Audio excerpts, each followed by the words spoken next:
Sorotan berikutnya, Presiden Joko Widodo berharap aparatur sipil negara dapat segera pindah dan berkantor di Ibu Kota Nusantara, Kalimantan Timur.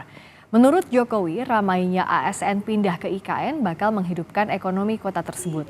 Presiden mengungkapkan keinginan agar ASN pindah ke IKN saat meresmikan pembangunan Nusantara Mall di IKN.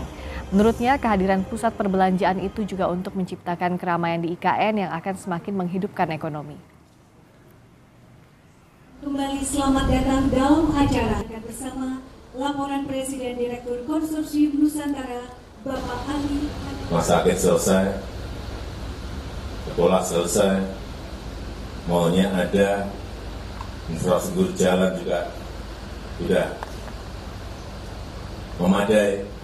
Saya kira akan muncul keramaian dan kita ingin segera mendorong sebanyak-banyaknya ASN kita untuk pindah ke Ibu Kota Nusantara. Sebanyak-banyaknya, karena memang keramaian yang dibutuhkan oleh IKN.